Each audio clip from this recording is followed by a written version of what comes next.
Yar land lover, welcome to Mind Pump TV. That was weird. That was My name's Dick. My name is Dick. Let me tell you something right now. Dick is probably one of our most important ambassadors. Yes. He's fantastic. Check him out. We brought Dick on the set here for some illustrative purposes because He prefers you call him Richard, by the way. Richard, sorry. To Richard. It's his birth name. Yeah, because I think what am I going to show today? How people normally do planks and the right way to do them. Here's I wanted to bring him out because we talk a lot about hip flexors and it attaching to your low back and bothering low back, and when people do planks, the reason why we tell people to actually get yourself in this posterior pelvic tilt when you are doing the plank versus holding in an anterior or neutral, because most people have this excessive curve in their low back and how that draws stress to them. Right. So when you're looking at Richard here, hip flexors, some of the more common ones like the psoas come attach back here, come through the body and attach here at the femur. And this is what hip flexors do. They bring the legs up. So you see a lot of ab exercises where people are bringing their legs up and they're doing sit-ups, but they're bending at this position here. And really what they're working are these deep internal hip flexor muscles. And it's no wonder why people will feel low back pain when they're doing lots of them. Because it inserts into the low back. It inserts right down here. Now the abs attach at the pelvis and at the rib cage. So when those muscles contract, and think of, you want to picture the muscles being attached here. When they contract, they shrink. And when they shrink, they're going to actually bend at the lumbar. Unfortunately, Richard's low back has been fused. It was some crazy motocross accident he had last year. What you're looking for, though, is look how the curve, the natural curve in our spine is the lower back. Well, when you do abs correctly, it takes the spine and it puts it into flexion this way. So it goes up this direction. Problem is, most people, when they do like a leg lift, they just do this. Whoop, the legs come up. But this stays the same. Spine stays in that neutral position. And we're trying to get it to actually flex.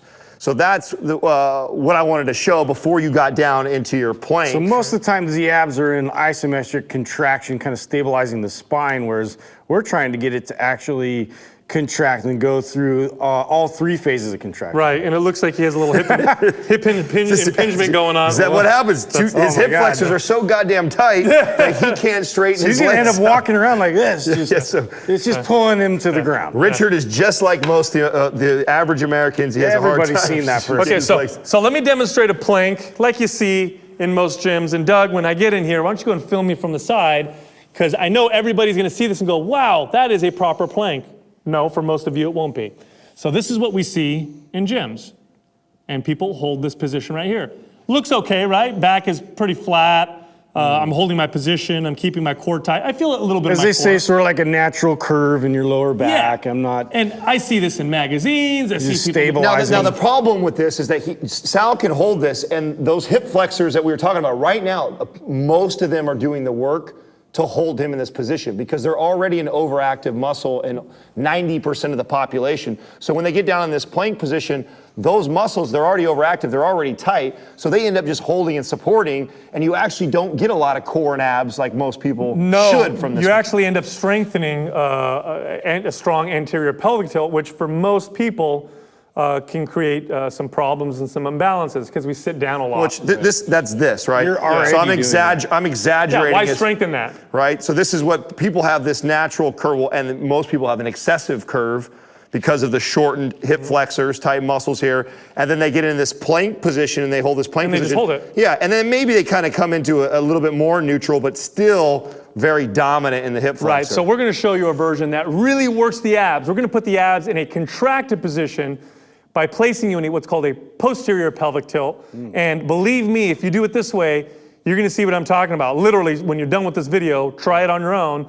Try the normal way or the wrong way, and the way we're showing it, and you'll see a big difference. So again, here's where people will do their plank. Here's where we think you should do it. So what I did is I just crunched the heck out of my abs, and now I hold here with my abs squeezing really, really hard. Watch out for those shearing forces. And because this is opposing what you're used to, right away, just Sal having to rotate like that, already working twice as hard. Now he's directing it all into the abs. You ever see those people that hold, how many times have you seen gyms that hold like these plank contests and people are holding these, these old guys and ladies are holding planks for like 3, 4, 5 minutes long? Like, they're not actually really working their abs. It's not because they have this incredibly strong core abs, at least majority of them. Most of them are just hanging on that deviation or that dysfunction, and that's what's actually holding them is these tight hip flexors.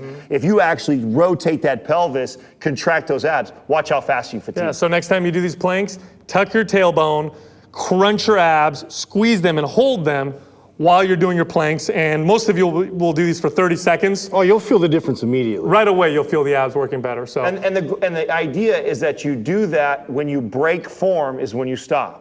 So if you feel yourself, I can still hold the plank. You'll feel your butt start to come up. And you'll feel it. then You'll feel it right away. It'll leave the abs, and you'll start to feel the hips rotate out. As soon as you Now feel drop that, the knees, time and to that's it. drop. And then you're done. Yep. Exactly. Listen, subscribe to this channel. We post a video every single day. Don't forget to Also, like and share it. like and share, and go to mindpumpmedia.com. That's where you'll find the No BS six-pack formula, where we have a program designed specifically to help you build a six-pack.